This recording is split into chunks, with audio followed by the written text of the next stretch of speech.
SWAT. Okay, that's it. I am not happy anymore. I did this commentary once with my microphone off. I then did it again. I accidentally added the wrong effect. I meant to add noise removal. I added invert or whatever, and it made like a shit ton of echo. And doing that, when I tried to undo it, I accidentally undid too much and completely lost my commentary because I hadn't saved it. And that is really, really annoying. So this is take number 3, and I'm just gonna get right into it. This was a game of SWAT I played a couple of weeks ago. I'm gonna spoil the title for I'm gonna spoil the score and the title anyway, probably. So I might as well tell you now. I go 40-8, which at least I think is really good. I know 8 death isn't really, that's quite a lot for a gameplay, but I mean, I got 40 kills. How often have you seen somebody get 40 kills in SWAT? What's that? 80% of the kills? So yeah.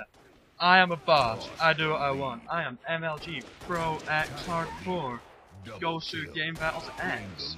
No, I remember this game because I went in and my team was a warrant officer and his 2 guests. My enemy team was all at least colonel and one of them was a eclipse. So all I said was, ah shit, we're gonna lose. But lucky for these guys, I'm MLG Hardcore X, as I said. No, but I don't know how, but somehow I managed to do really well. I guess I was just playing really well that night. I usually do better in SWAT than I do in other game types anyway. Like, I normally find myself, top of the leaderboard in SWAT. I don't know why, I'm not an amazing Halo player, but I just generally do better in SWAT, so, yay! Was there something I meant to say? I can't remember, I've done this so many times, I can't remember what I've said and what I've not. I guess, seeing as this is a really good SWAT game, it's fitting for me to go over SWAT tactics, seeing as I'm like, MLG Pro, because this is the only game of SWAT you've seen me play. So I'm obviously a SWAT Pro. And I'll go over some tips for SWAT, I hope that can help somebody out. First tip I'll give is, don't reload unless you only have a few bullets left. Like, I see myself doing that in this video, I've stopped doing it now. Only reload unless you've got less than 6 bullets, because honestly, if you shoot off 2 rounds and then reload, you planning to fire 15 shots, consecutively without reloading. I mean, in SWAT, the most shots you're ever going to fire off at once is probably about 6, right? Because that's if you're going to get really lucky and get like an extermination if you go on the corner with their entire team's there. And you won't have time to miss more than 2 bullets, because once you start shooting them, they'll turn around and kill you. So, I got all these tips in my head now because I've done it a couple of times, so I'll just go straight on to number 2. Like you just saw there. If you shoot somebody in the body, then they'll go down with 1 melee, because a melee takes you down to 1 little block of health. So, if you shoot somebody in the body, then melee them, they'll die. And vice versa, if you melee them, then shoot them in the body, they'll die. I think it works as well if you hit them in the foot or whatever, but I'm not sure. I've only ever done it in the body. I've never, intentionally one-shot somebody in the foot, to be quite honest. But, you want to remember that, because it's really useful. Say if you see somebody running around the corner getting shot by one of your teammates, you can go, say if you're aiming low or whatever, and for some reason, you don't have to like aim up to try to hit him, you can just melee him, and that can save you time. Okay, next tip, as you see me doing there, it didn't work, but I was just pre-firing.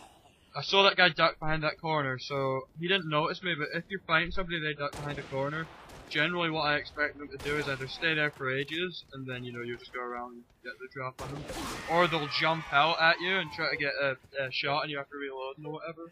So what I generally like to do is just sort of fire, let my bloom reset all the way and just keep firing there, so if they do walk out, they get a bullet in the head right away. Which can be really good if you get that. My main tactic for this map was just to chill. Oh, that was a big black bar. Hope that doesn't appear in the video. Let's just ignore that. Is a chill right here where I am now, where the snipers spawn in Slayer, because here's like a really good spot. It's really hard for the enemy team to see you with all the killers and that for cover. There's only down that one long corridor that they can hit you, to be quite honest. If they try to hit you from somewhere else, it's likely that you have better position and can hit them as well. And last tip I'm going to give, last one I'll have time for, is use your ears. This will be really good, this will help more if you have, say, a pair of headphones. I've got a Turtle Beach brand headphones. That doesn't really sound right, a Turtle Beach brand headphones. But I've got Turtle Beach headphones, this will work better with surround sound, but even if you have a regular TV, for your sound, it'll help, because you can hear where people are sprinting from. You can't really hear people when they're just walking, but when they're sprinting you go, oh, there's somebody behind me, I should probably turn around. Which, that sort of leads to another tip as well. If you're trying to flank people, stop sprinting when you get relatively close to them, because when you're walking in SWAT, you're basically, silent. You've got all, like, ninja on them. If you want to be really serial about it, you can, check if, like, any female Spartans are in the enemy team, and not on your team or something like that, because the sprint sound is very distinctive for both male and female Spartans. So say if the enemy team's all female Spartans, you can tell without looking to see where your teammates are. Oh, that's an enemy behind me, or a friendly. So that's the end of this, guys. Thanks for watching. Thumbs up, rate, subscribe, all that good stuff, and I'll see you guys next time.